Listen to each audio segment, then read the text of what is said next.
एक जंगल में एक हरा तोता और एक बड़ा हाथी रहते थे।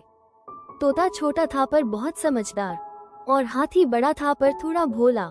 एक दिन हाथी तालाब में नहा रहा था, तभी उसमें फंस गया। उसने बहुत कोशिश की लेकिन निकल नहीं पाया।